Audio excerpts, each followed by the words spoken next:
Opto electronics devices. Opto electronic એટલે કે જેમાં પ્રકાશનો ઉપયોગ થતો હોય, વિકિરણનો, વિદ્યુત તરંગનો ઉપયોગ થતો હોય.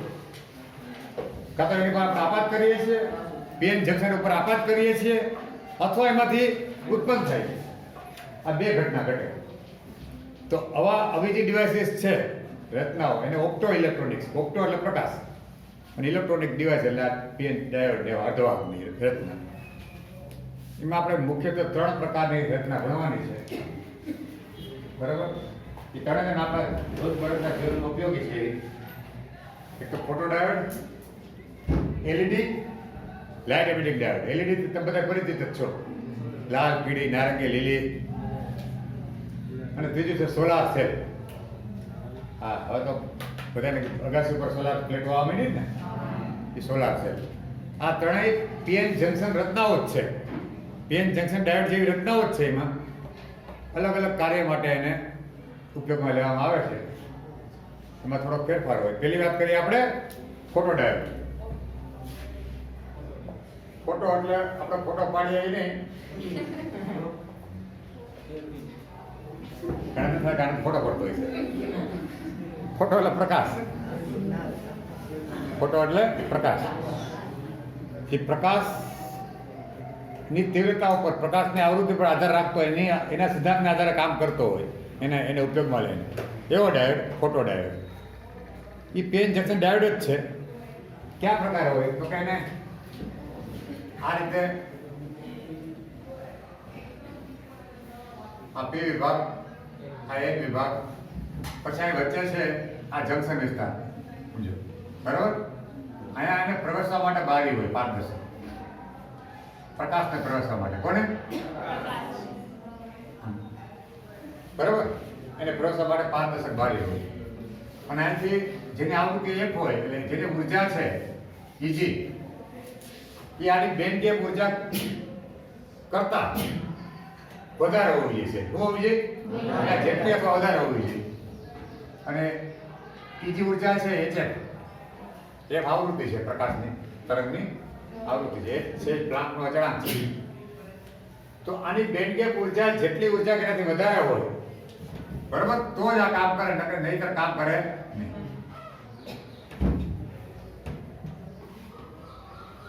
હવે થાય છે શું આમાં, આપણે પેલા વાત કરી દઈએ.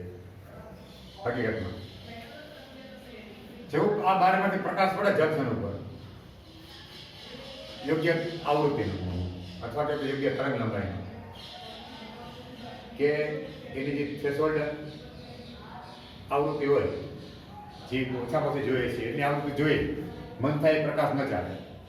મન થાય આવૃત્તિનો પ્રકાશ ચાલે. એની જે બેન્ડ ગેપ ઉર્જાને અનુરૂપ હોવું જોઈએ. અને જે બેન્ડ ગેપ ઉર્જા હોય એના જેટલો અથવા એનાથી વધારે હોવો જોઈએ.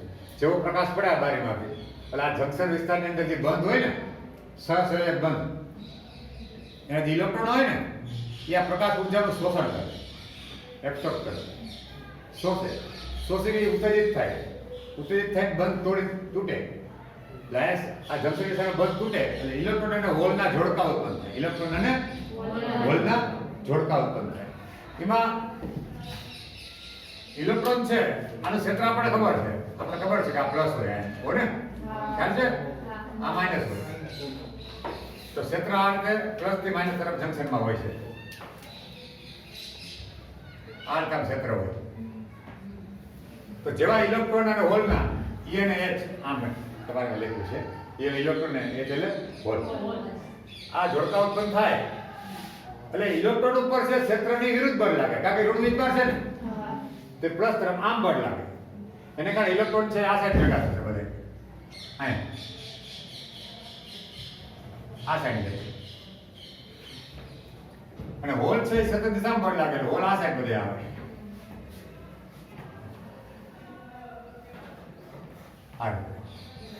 બરાબર?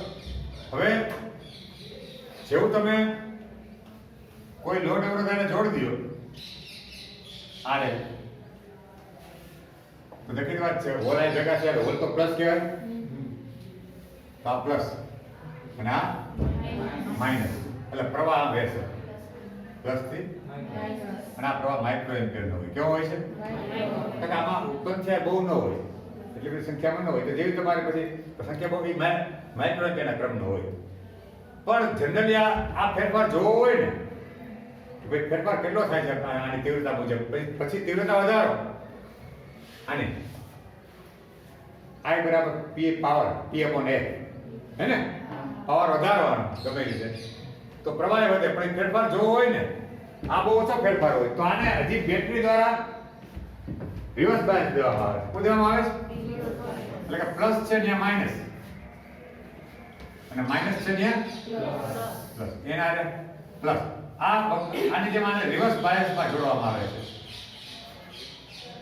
તો થોડોક પ્રવાહ વધારે આપણને ફેરફાર જોવા મળે. હવે વધારે થોડાક, એક તો આમ તૂટ્યા, પછી આનું પાછું જો બળ લાગ્યું, પી ઉપર કોણ બળ લગાડે? ઋણ. આકર્ષક કે નહીં? તો આમ રિવર્સ પ્રવાહ હોય. કેવો પ્રવાહ હોય છે? આ રિવર્સ પ્રવાહ, અને માઇક્રો એમ્પિયરના ક્રમનો હોય. કેવો હોય? રિવર્સ બાયસ જોડ્યું કે નહીં આપણે?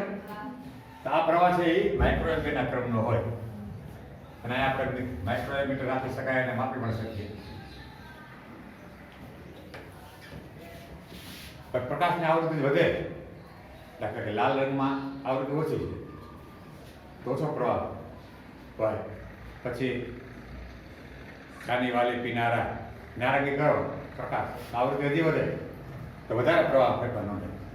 હા, આમાં જોડાણ કરેલું હોય છતાંય રિવર્સ બાયસમાં જોડ્યું હોય તો વધારે આપણને સારી રીતે જોઈ શકીએ એમ. એટલે જનરલી આના પૂછાય તો સમજવાનું, ફોટો ડાયોડને હંમેશા રિવર્સ બાયસમાં જોડાય. કેમ જોડાય છે? ફોટો ડાયોડને હંમેશા રિવર્સ બાયસમાં જ જોડાય. પૂછાય આગળ પ્રશ્ન.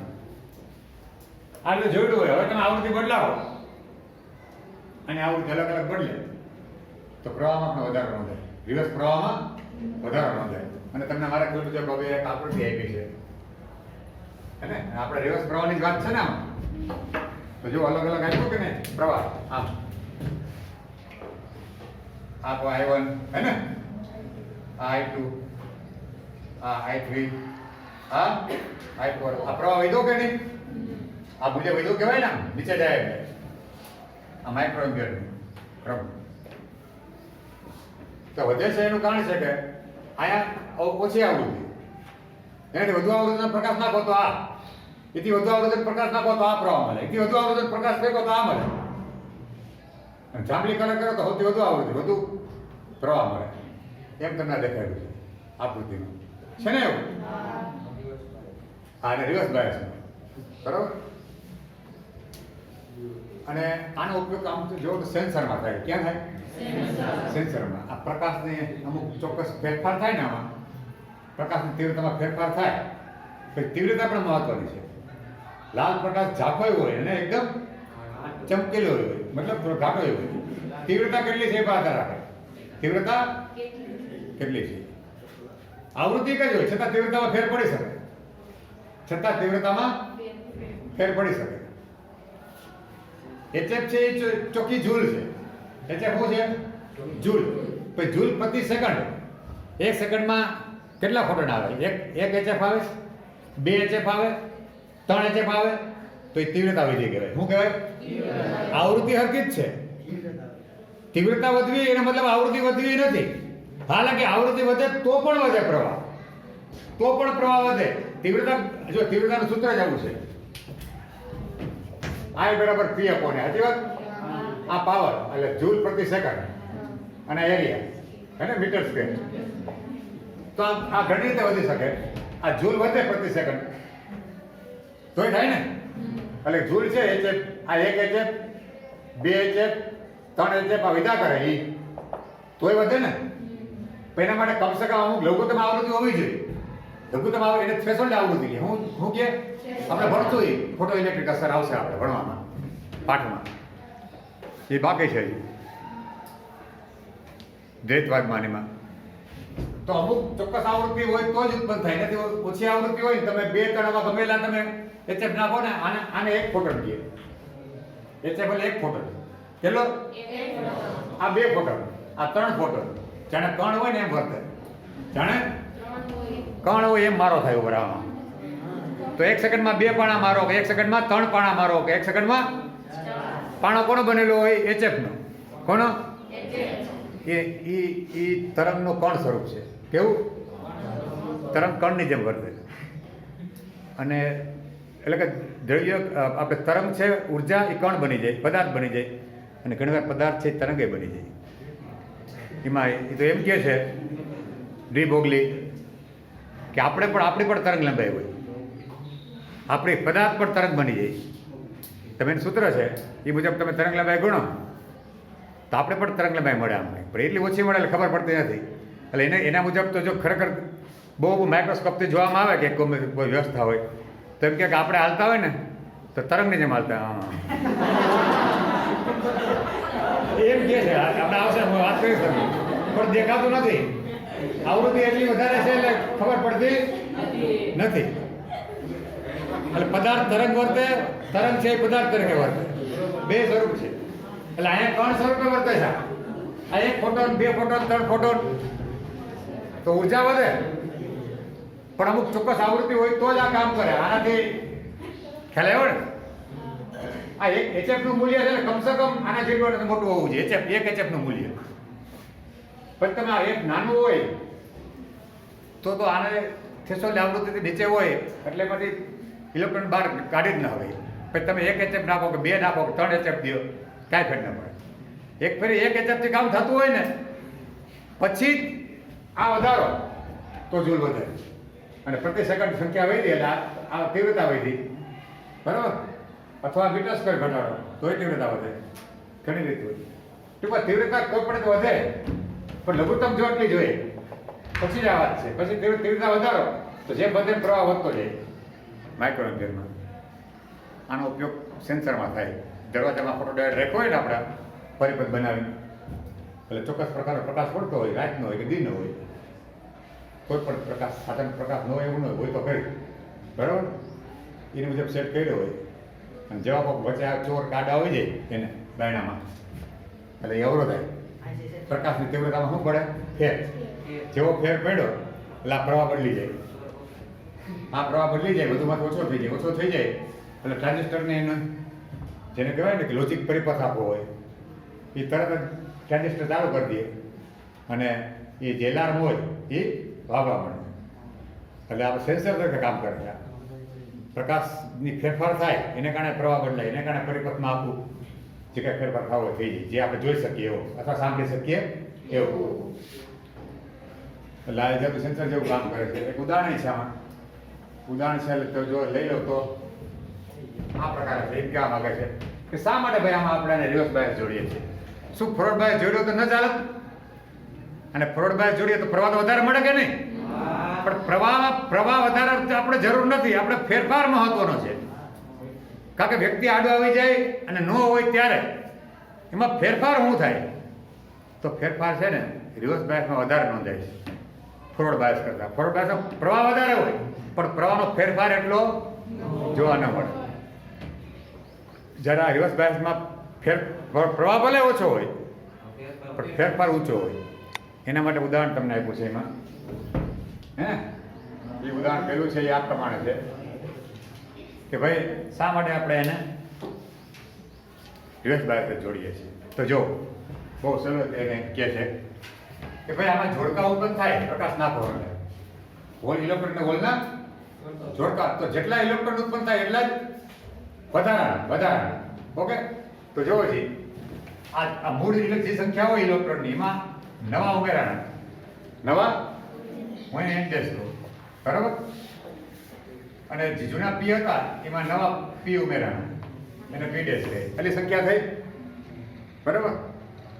પણ કારણ કે આ તમે જો એનની અંદર આપણે અહીંયા એન વેરી ગ્રેટર ધેન આ વિભાગમાં એન વેરી ગ્રેટર ધેન શું હોય? પી હોય કે નહીં? બરાબર? હવે આપણે ફેરફાર જ્યારે લઈએ ફેરફાર તો જેટલા એન ઉત્પન્ન થયા છે એટલા જ પી ઉત્પન્ન થયા છે. તો આ જે ફેરફાર છે એમાં કઈ ફેર નથી, સંખ્યામાં થશે. સંખ્યામાં ફેર છે કારણ કે જેટલી સંખ્યા આની ઉત્પન્ન થઈ પી ડેશની એટલી જ આ છે સેમ. તો ફેરફાર થયો પહેલા ફેરફાર તો બે હરખો જ આવશે બેનો. હવે કારણ કે એન બહુ મોટા છે તો હું આને એન વડે ભાંગું, આને પી વડે ભાંગું તો એની સંખ્યા બહુ મોટી હોવાથી આ આંકડો એકદમ ઓછો થઈ જાય, એટલે લેસ ધેન થઈ જાય. શું થઈ જાય? લેસ ધેન થઈ જાય, કારણ કે n બહુ મોટો છે અને આ આંકડો વધી જાય, કારણ કે p બહુ ઓછા છે. તો છેદમાં છે, છેદ જેનો વધારે એ ઓછું, છેદ ઓછો એ વધારે. તો જો આ ફેરફાર બહુ બધા વધી ગયો, ફેરફાર બહુ વધી ગયો, બરાબર? એટલે ફેરફાર વધારે જોવા મળે જ્યારે આ p નો ફેરફાર જો અતિ વધારે છે, તો ફેરફાર બહુ વધારે જોવા મળે તો એ પ્રવાહ મળે છે આપણને હોલને કારણે જે કાંઈ એ ફેરફાર વધી જાય, એ આપણે વધારે જોવા મળે. તો ફેરફાર વધારે થાય એટલે તરત જ લોચિક પરિપથ હોય એનો સંકેત બરાબર પરખાય, આપણે પારખી શકીએ, પારખી શકીએ એ રીતના ફેરફાર થાય પ્રવાહ. આટલી જ વાત છે એમાં, બીજું કાંઈ છે નહીં લાંબુ. આટલી જ ચર્ચા એમાં કરી છે કે સંખ્યા બેની હરખી ઉત્પન્ન થાય, પણ જ્યારે તમે આંશિક લ્યો, આંશિક ફેરફાર એટલે ડેલ્ટા એન હોય તો એન વડે ભાંગવાના, ડેલ્ટા પી હોય તો એને આંશિક ફેરફાર કહે. શું કહે? આંશિક ફેરફાર. તો ઇલેક્ટ્રોન આંશિક ફેરફાર છે, સંખ્યા ઇલેક્ટ્રોનની વધારે છે, સમજાય એની ભાગમાં. પણ આંશિક ફેરફાર છે એ ઓછો થઈ જાય, કારણ કે એની બહુ વધારે છે. આંશિક ફેરફાર જેનો વધારે હોય ને એને આધારે આપણે કામ કરવું છે. હવે રિવર્સ બાયસમાં છે, રિવર્સ બાયસ લ્યો તો જો અહીં તમે જો આ પી વિભાગમાં હોલ ભેગા થાય, હોલ અહીંથી અહીંયા આવશે પી ને કારણે, બરાબર? તો રિવર્સ બાયસમાં પ્રવાહ કોને કારણે વધે છે? માઇનોરિટીને કારણે. કોને કારણે?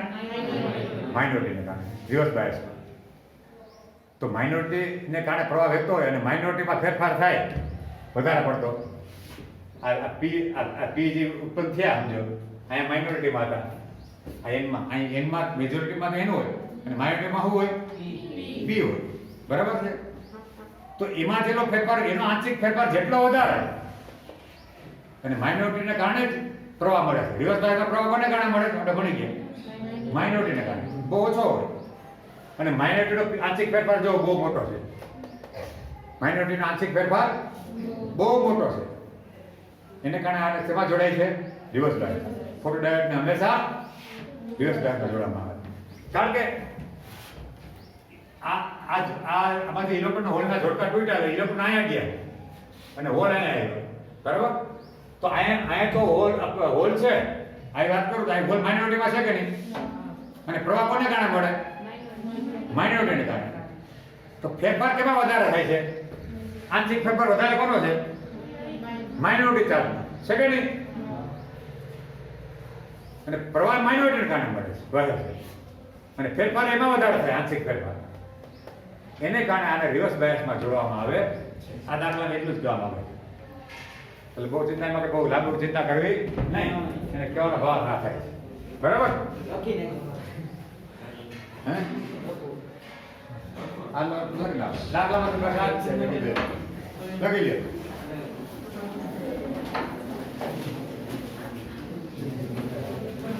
છે એટલો જ દાખલો, પણ કહેવાનો ભાવ ના થાય કે આંશિક ફેરફાર માઇનોરિટીમાં વધારે મેજોરિટી કરતા, એમ એને કહેવાનો મતલબ થાય છે. અને રિવર્સ બાયસમાં માઇનોરિટીનો પ્રવાહ મળતો હોય, એને કારણે મળતું હોય પ્રવાહ, તો એનો ફેરફાર વધારે હોય તો આપણે વધારે પરિણામ મળે.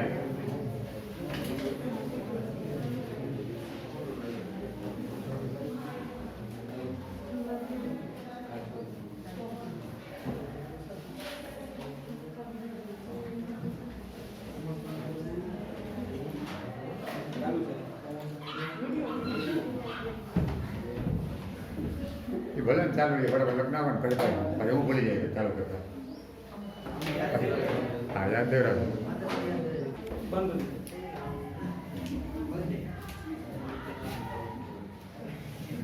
એલઈડી મતલબ લાઇટ ઇમિટિંગ ડાયોડ. જો આ સિલિકોનનું પીએન જંકશન ડાયોડ એના જેવો જ છે, પણ જનરલ એને બનાવવામાં આવે છે ગેલિયમ આર્સેનાઇડ ના સંયોજનથી, ગેલિયમ આર્સેનાઇડ, અને એના અલગ અલગ સંયોજન છે. આમાં હોય છે શું? આ પીએન જંકશનની જેમ જ હોય. આ પી વિભાગ, હા એન વિભાગ, આ જંકશન વિસ્તાર. એના જંકશન વિસ્તારમાં મતલબ આ જે પીએન વિસ્તાર છે, ડોપિંગ બહુ વધારે, ડોપિંગ વધારે, જેના કારણે પુષ્કળ તમને એન મળે, પુષ્કળ પી મળે, જેથી કરીને પુષ્કળ સંયોજન થાય. અને દરેક સંયોજનમાં એ સંક્રાંતિ જેવું છે કે ઇલેક્ટ્રોન કક્ષા છેડે ઉપર જાય, પાછો આવે, પોતાની મૂળ કક્ષામાં, તો એક વિકર્ણનું શું કરે? સંશોધન કરે. તો જેટલા વધારે હોય એટલું વધારે ઉત્સર્જન. એટલે એવું કરવા માટે વધારે ડોપિંગ હોય, એટલે વધારે પ્રમાણમાં સુધી નાખેલી હોય એ વિભાગમાં, બી વિભાગમાં. હવે આ પ્રક્રિયા શું થઈ જોઈએ? અને આને હંમેશા ફોરવર્ડ બાયસમાં જોડે. કેમ? આને હંમેશા ફોરવર્ડ બાયસમાં જોડવામાં આવે. મતલબ કે ERF positive battery, NRF negative, હંમેશા ફોરવર્ડ બાયસમાં હોય.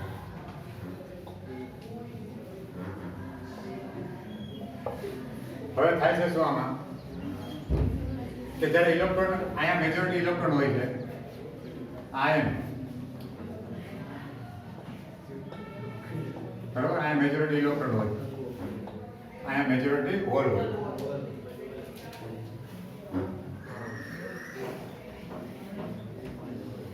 અને અહીંયા માઇનોરિટીમાં હોલ હોય, અને અહીંયા માઇનોરિટીમાં ઇલેક્ટ્રોન હોય. આ સાઈડ બરોબર. તો જ્યારે આ ધક્કો લાગે ફોરવર્ડ બાયસમાં, ઇલેક્ટ્રોનના જંકશન તરફ જાય, અને હોલને આમ ધક્કો લાગે, ઇલેક્ટ્રોન અહીંથી અહીંયા આવે, આ મેજોરિટીમાંથી આ સાઈડ આવે, અહીં તો માઇનોરિટીમાં હોય ને, અહીંયા સમજો આવ્યા આપણા જંકશન પાર કરીને અહીં જમા થયા, બરોબર. એટલા હોલ અહીંથી પાર કર્યા, અહીં તો એ માઇનોરિટીમાં છે, અહીંયા હોલ જમા છે જંકશનના નજીકના વિસ્તારમાં, આ જમા થાય. પછી શું થાય? કાકા આ વધારે સંખ્યામાં હોય, ભલે છે માઇનોરિટીમાં ઇલેક્ટ્રોન પીમાં, એટલે આ જે છે ને વધારે સંખ્યામાં હોવાથી આના હોલ આયરન શું થાય? નજીકમાં જંકશન પાસે નજીકના હોલ આયરન શું થાય? સંયોજન. એવી રીતના અહીંયા પણ આ હોલ છે એ નજીકના બહુમતી ઇલેક્ટ્રોન આયરન શું થાય? સંયોજન. અને આ સંયોજનને કારણે આ જે સંક્રાંતિ છે એ યોગ્ય તરંગ લંબાઈનું વિકિરણ ઉત્સર્જિત કરે. પછી ઇન્ફ્રારેડ હોય તો એ પ્રમાણે તરંગ, જેવી બેન્ડ ગેપ ઉર્જા, જેવી એની બેન્ડ ગેપ ઉર્જા, એ મુજબનું આવૃત્તિનું એ તરંગ ઉત્પન્ન કરે. એટલે અહીંથી પછી તરંગ રીતે બહાર પડે અને આને દેખાય, આપણને પ્રકાશ બહાર નીકળી શકે. એના માટે આ આખું છે આવરણ, જંકશન ઉપર આખું આવરણ એ પારદર્શક પડવું હોય. કેવું હોય? જનરલી ગેલિયમ આર્સેનાઇડ ના સંયોજનમાંથી બનાવવામાં આવે છે.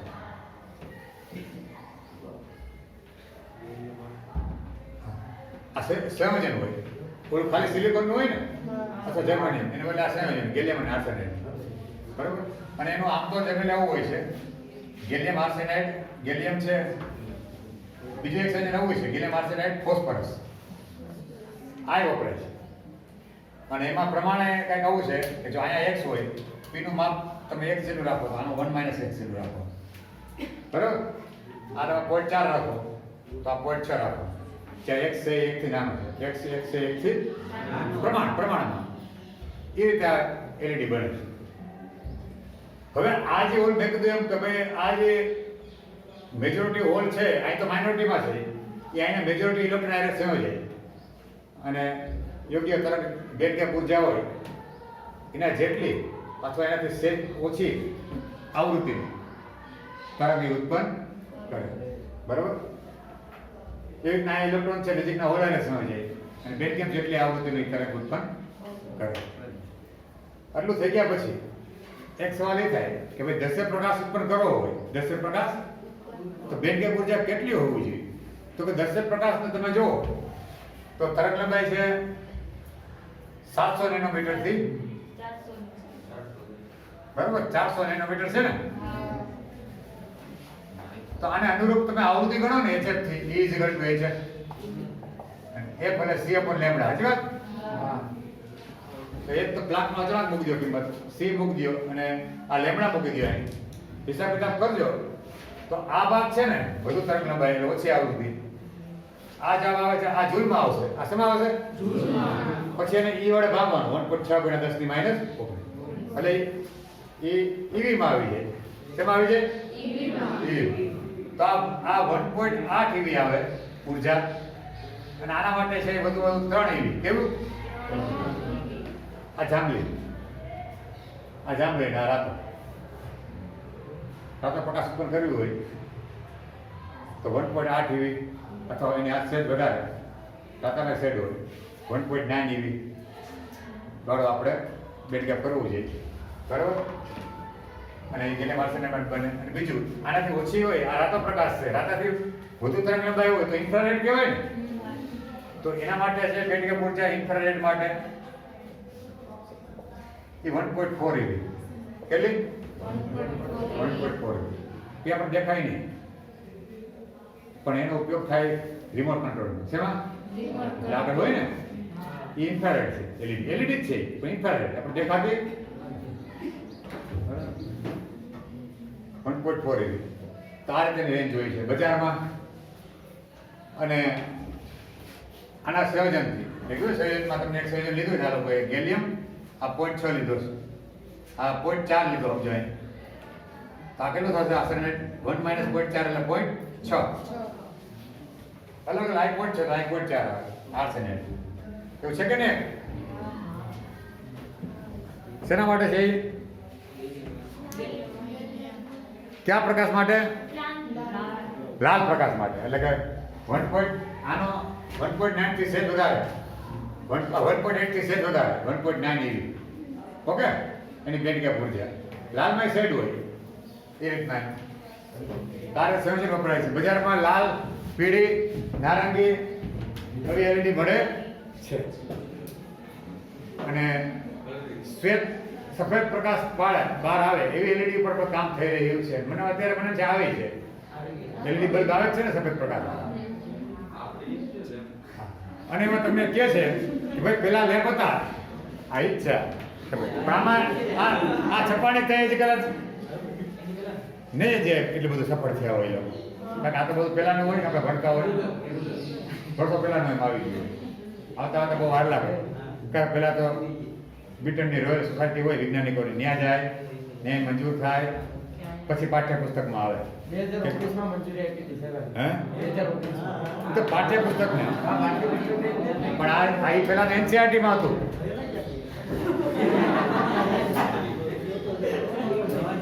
ત્યારબાદ કે અત્યારે આવી પણ આ બહુ પેલાનું હોય એમાં. એટલે એને કીધું શ્વેત પ્રકાશ માટે કામ થઈ રહ્યું છે. પછી એમ કે ઇન્કડેસન્ટ લેમ્પ.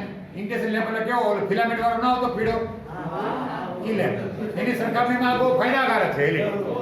એના માટે કારણ આપ્યા છે રાજ્યને. આ કારણ શા માટે ફાયદાકારક છે જો નીચે આપ્યું લિસ્ટ આપ્યું છે. હા, એના કરતા લાંબા ટેક્સ્ટ બોલો રાજ્ય. હા,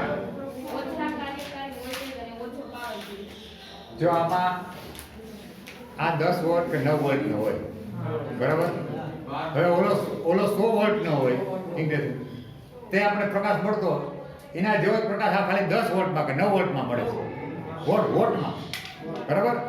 એટલે એના અને પાછા તમે કહી દો આ તો 240 આપણા એસીમાં આવતા હોય, બાકી આના અંદર જે વોલ્ટેજ જરૂરી છે ટ્રાન્સફોર્મર દ્વારા એ તો હજી એનાથી ઓછા હોય. એ કંઈક 12, 9 ને 12 ની આસપાસ જ રહેતા હોય વોલ્ટ. ટ્રાન્સફોર્મર દ્વારા આને ઓછા વોલ્ટેજ જરૂર પડે. એટલે કાર્યકારી વોલ્ટેજ ઓછા છે જરૂર પડે છે. હા, સમયમાં આપણે બહુ ઓલો પીળો લેમ્પ ચાલુ થાય એ સેકન્ડમાં વધારે હોય એના કરતાં ક્યાંય ઝડપથી સેકન્ડના અમુક ભાગમાં આમાંથી પ્રકાશ બહાર આવતો હોય. એટલે કે આપણે માફી ઘડીમાં ના સમજી શકીએ. હા, ઉત્સર્જિત પ્રકાશની બેન્ડવિડ્થ 100 એંગસ્ટ્રોમ થી 500 એંગસ્ટ્રોમ જેટલી છે. જો 100 થી 500 એંગસ્ટ્રોમ મતલબ એવો થઈ ગયો બહુ ફેરફાર નહીં. એટલે પ્રકાશ લગભગ એક રંગી. કેવો? લાલ તો લાલ, પીળો તો પીળો. આ જે પ્રકાશ એક રંગી જેવો હોય. મોનોક્રોમિક કહે ને. કેવો? મોનોક્રોમેટિક. મોનોક્રોમેટિક કહે એક રંગી પ્રકાશ એલઈડી. હા, બીજા શબ્દોમાં તે લગભગ એક રંગી છે. હા, લાંબુ આયુષ્ય અને મજબૂત. એ ફિલામેન્ટ વાળો તો કઈ ઉડી જાય કઈ ભરોસો. થોડી ગરમ છે ને કાંઈ પાણી ટીપોઈ દે તો ફૂટી જાય. તો આયુષ્ય ટૂંકું એમ આનું આયુષ્ય વધારે કરે. હા, ઝડપી ચાલુ બંધ થવાની ક્ષમતા. એટલે મેં કીધું ટાઈમ ઓછો લે બરાબર ચાલુ બંધ થાય. હા, બરાબર. હે સોલાર સેલ ભણી લઈએ આપણે. અચ્છા, આમાં કઈ રહી જાય કોઈને કઈ લાગે છે કે કઈ રહી ગયું એવું તો કહેજો. બરાબર. ઇન્ફ્રારેડ માટે મેં કીધું ને 1.4 eV, લાલ પ્રકાશ માટે 1.9 eV. બરાબર. અને આ રેન્જ છે 700 નેનોમીટર થી એમાં 1.8 ઓછામાં ઓછું જોઈએ. એમ કે રિવર્સ બ્રેકડાઉન વોલ્ટેજ ઘણા ઓછા હોય. બસ બહુ બહુ સારી વાત છે. એ તો તમે બોલી સારી વાત છે. રેડિયાથી જો આના રિવર્સ બ્રેકડાઉન વોલ્ટેજ છે ને 5 વોલ્ટની આસપાસ હોય, 5 વોલ્ટ. એટલે જો તમે છેડા ઊંધા દેવાઈ જાય 5 વોલ્ટ એકતો હોય અને છેડા ઉલટા દેવાઈ ગયા તો એલઈડી ખરાબ થઈ જવાની પૂરી શક્યતા છે. બરાબર? કારણ કે ઓછા હોય છે બ્રેકડાઉન વોલ્ટેજ. હાલાકી બ્રેકડાઉન વોલ્ટેજ 15 કે 20 વોલ્ટ હોય તો વાંધો ના આવે, કારણ જનરલી આપણે 5 વોલ્ટ આપતા હોય છે ચાર્જરમાં એમાં બધે જગ્યાએ એલઈડી વાગતી હોય તો વાંધો ના આવે. પણ હકીકતમાં એવું છે નહીં, આના બ્રેકડાઉન વોલ્ટેજ ઓછા હોય છે. એટલે છેડા જો ઉલટા દેવાઈ જાય તો એલઈડી નુકસાન થવાનો મોટી શક્યતા છે.